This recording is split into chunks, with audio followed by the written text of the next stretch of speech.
Number 1. My name is Danny, I'm 22 years old, and this was the most horrifying experience of my life. I live and work in New York City, but I don't have a car, so my main mode of transportation is the subway. It was a Saturday night. I was on my way home from a party in the middle of the night. I did this about every other weekend, so I was completely fine with taking the subway alone at night. Walking down the steps, entering the underground without a soul in sight, it was always a bit chilling. This specific station was very tightly spaced. As I was walking, I could almost feel as if I were being watched or followed, along with the occasional echoing bang-type sound emitting from an unknown location. I was early for the train, so I sat on a bench and waited. This is something straight out of a horror movie. I heard this exact phrase. "Psst, over here, buddy."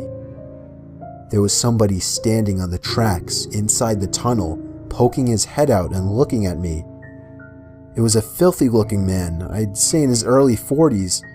He gave me a smile, a horrible yellow smile with at least 3 teeth missing, and I could tell that even from where I was sitting. I did the best I could to pay no attention to him, but he wouldn't go away. There was laughing coming from inside the tunnel, and then another disgusting looking man stuck his face out as well. This man gave me a nasty smile as well, before telling me to come hang out with them in the tunnel. The way they stared at me though, their eyes wouldn't even move. It's as if their sight was locked onto me. I resumed doing the best I could to ignore them and just wait for the train. I noticed in my peripheral vision that one of the men moved away into the tunnel, returning moments later with another face. I had to look again. There was a third face, but this one was hunched over and lifeless. It looked like one of the men were holding the guy's face up. The sound of the train approaching felt like 1,000 pounds off my shoulders.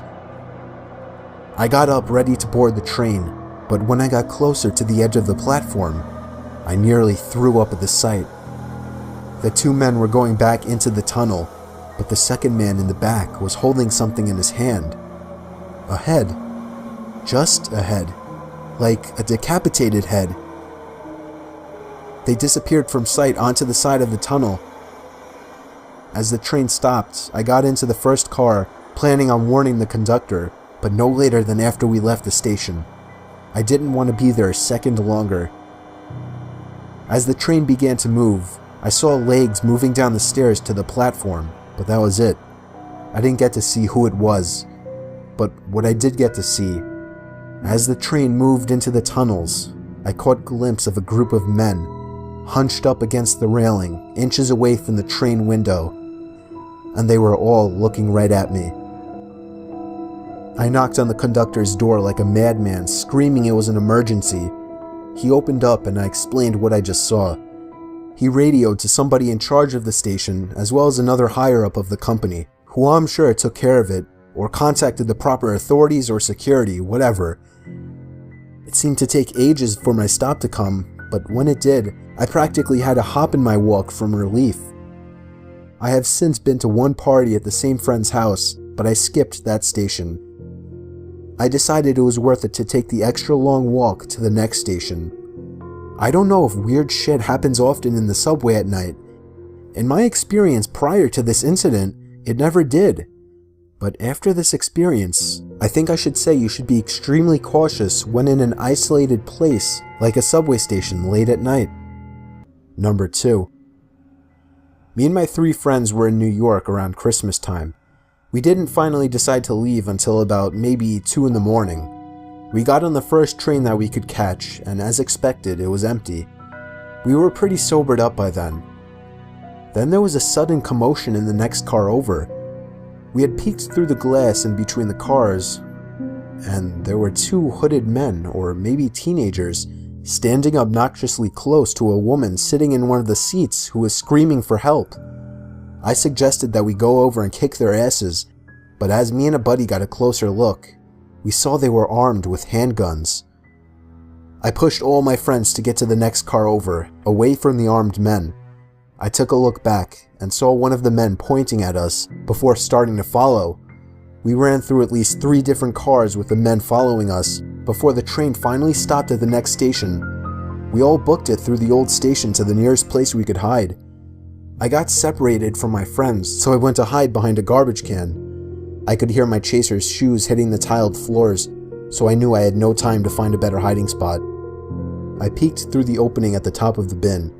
I could get a better look at them now. One was black, the other was Indian, and they were both really young looking.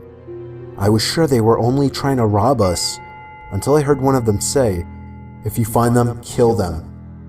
I hope you understand why I almost gave away my position in reaction to hearing this. With a gasp and almost pulling the garbage bin down with me as I returned to cover, I consider it a miracle neither of them caught me. They left the area. I took notice that they didn't have their guns drawn at that moment. I ran in the opposite direction of the two and quickly caught my friends who were waving me over from behind a large pole. I took cover with them behind another pole not far from that one, and we waited for as long as we thought necessary. The big shock to this story, though, was when we caught glimpse of the woman from the train who we thought was being threatened by the 2 men, walking over in the direction of the men and then calling something along the lines of, "Where are they? Don't tell me you didn't get them." The 2 men reappeared from beyond a corner, walking over to the woman. The rest of what they said was too low to pick up on. They walked back down the stairs to the platforms, and as we could guess, waited for another train to run their trap again. At the very least, we called the police and reported what was going on, but I have no idea if they were ever caught. Number 3. My dad has been an MTA Transit subway station manager for 35 years. With this job, there has to be a manager on duty at all times, so he's practically done every single possible shift throughout his career. That means he's done his fair share of night shifts. Most trains were completely empty throughout the night. He said it was the only nice part about doing the night shift. He has a series of funny and weird night shift stories to tell, but there's one downright horrifying one. My dad had just boarded the train to move to his office at another station. He was alone when he got on, which was at about 3 in the morning. At the next station, someone boarded.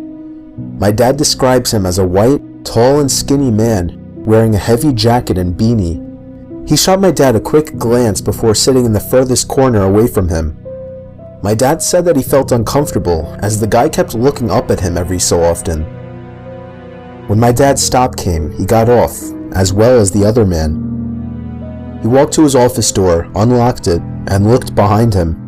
The man in the jacket was pacing around only about 50 feet away. My dad stepped into his office, shut the door, locked it, and sat at his desk. 5 minutes later, someone started to try and turn the doorknob. After the person on the other side of the door realized it was locked, they started to knock softly. My dad called out, "Who is it?" And they responded, "I want to talk." He told whoever it was to go away. He says he knew trouble when he saw it. He had a good feeling it was the guy from the train, as this station at a time like this was apparently always completely empty. My dad told the guy to go away. He continued to knock for a good 5 minutes. My dad finally pulled up the security camera screens and brought up the camera pointed to his office door. Sure enough, there was the guy from the train, wearing the jacket and beanie. Coincidentally, as soon as my dad brought up the camera, the man walked away. So my dad did whatever his work consisted of for about half an hour in that office. Before leaving to catch the next train, he checked the camera to make sure that the weird guy wasn't out there. He locked up and walked down the stairs to the train platform, where he got on the train right away. Looking out the window, he saw the guy from before walking down the stairs to the platform, and then stepping on the train into the same car as my dad. He sat down on the opposite side, a few seats to the right. My dad tried to look away and pretend not to notice him, but he knew the guy was staring at him. He at one point gave in and stared back, giving a slight nod and smile in some sort of truce attempt before looking away again. The man stared at my dad the whole ride to the next station, but my dad never looked back at him once after the first time. Now you may be asking, why didn't he try to forcibly get the guy to back off? Well, despite my dad's intimidating size, he's always been a complete teddy bear, no bark and no bite. Plus, he says he feared that guy was armed and that one small motion could lead to death. When the train stopped at the station, my dad practically ran all the way back up to the streets, constantly glancing over his shoulder, and yes, the man from the train was following him. My dad had to find the first public building still open to try and escape. He found a Wendy's that was open and stepped inside. He sat and watched as the guy following him walked up to the window, stopped, and stared my dad down through the glass for about 10 seconds before turning around and walking across the street and then down the sidewalks. My dad said he ate, waited a little longer, then left the Wendy's to get to his third and final station for the night. The scariest part, when my dad was in his third office, as he was checking the security cameras out of the paranoia of the situation, he caught the guy from the train pacing around the outside, only about 30 feet from his office. He then stopped, looked up at the camera, and according to my dad, literally froze and stared for no less than a minute. When he finally lowered his head, he walked away out of the station to never be seen by my dad again. My dad doesn't know if he was followed after leaving the Wendy's, but that would only make sense.